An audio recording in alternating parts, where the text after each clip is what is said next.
No. The armoury's full, mate. The weapons... Don't be so stupid. That man from Cardiff, shut up. Now, the government have a big new idea. Yes, all these young men that cross the Channel will now be put in military barracks. And where people have got no right to be in our country, we're removing them. So this is causing absolute fury. Listen up, before we get to grips with this video, then I'd like you to do me a massive favour. If you haven't hit that subscribe button, it's imperative that you do so. We need to build our numbers, we need to build our audience. It just means we can do more for you. Right, I'm getting on with it now.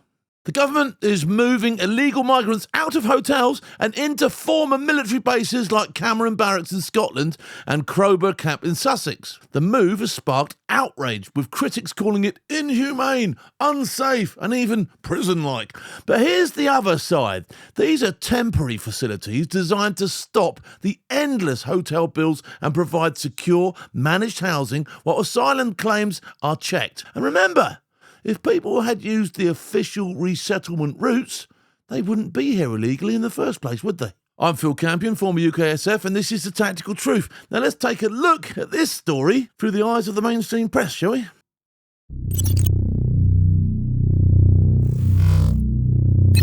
Now, the government have a big new idea. Yes, all these young men that cross the Channel will now be put in military barracks because it'll be cheaper than hotels. Here was the Prime Minister, Keir Starmer, on this subject.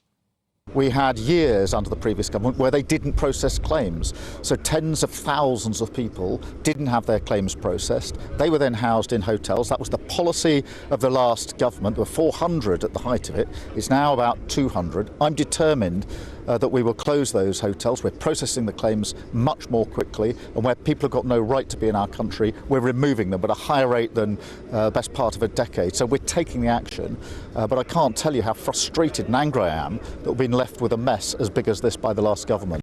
Stop going on about the last government and do what you've got to do. All this belly aching about what's gone on and what hasn't gone on and what should be... You know what should be done, do it.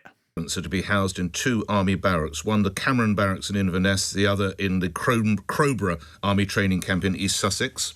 Not bad postings, Em, if you can get them, I'm going to tell you. The conversations with the Home Office using military and non-military sites to see how we can step up, because the Prime Minister wants to close every single asylum hotel. I imagine everyone listening to your programme today also wants asylum hotels closed, and we think the MOD can step up and provide some of the accommodation that the Home Office will need to use to close those asylum hotels, because we've listened to the people, we've heard their anger, we want to see every single one of them closed, and using military bases is one way of doing that. Many of the bases that we're talking about are either not necessary for immediate military purposes or they're disused. They're the kind of bases we're talking about, and they will provide... Agreed. So there you go. We've got the accommodation. We want to get them out of the hotels. We don't want to be paying as much. In they go. Should be as simple as that, shouldn't it?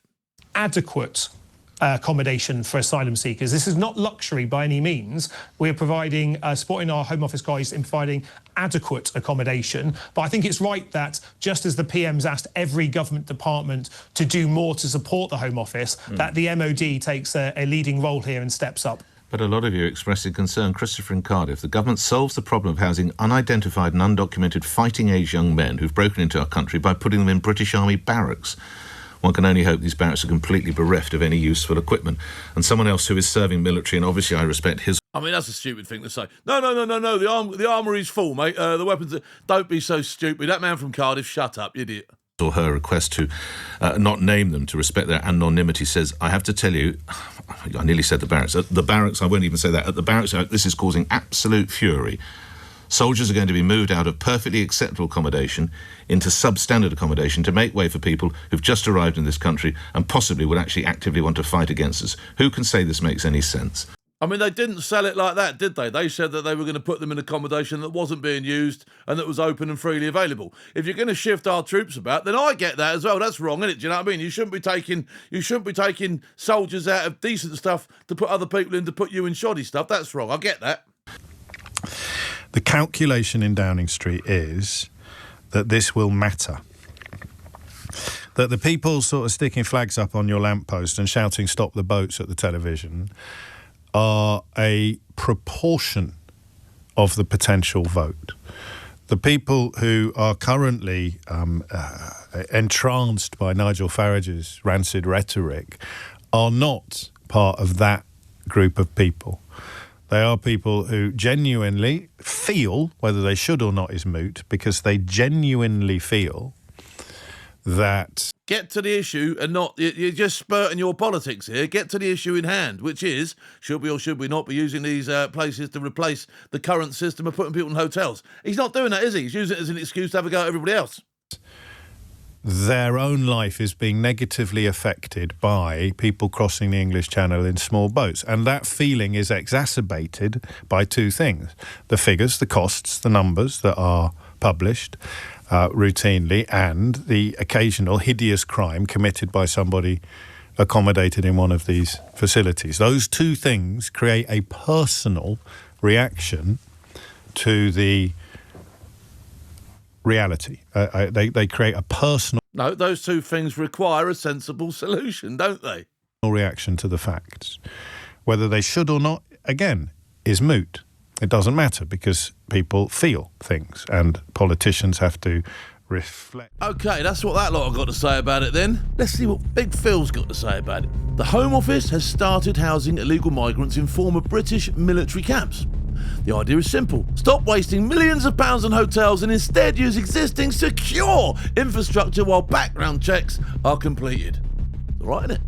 These sites have food, shelter, medical support and security. They're not luxury hotels, no, but they're safe and they're temporary. Yet the headlines scream barbed wire, inhumane, prison-like. Funny thing is, our troops lived in those same barracks for decades, didn't they? They didn't moan. So they were good enough for the British soldiers, men and women, who trained, served and fought for this country, but suddenly unfit for people who arrived here on little boats. Now, my take, these aren't punishment camps. They're controlled, cost-effective accommodation, while checks are done to see if you should be here or not. If you don't know who someone is, you don't hand them a hotel key, do you? You make sure they're safe. And that in turn makes sure that we're safe too, doesn't it? Now, here's what most people don't seem to realise.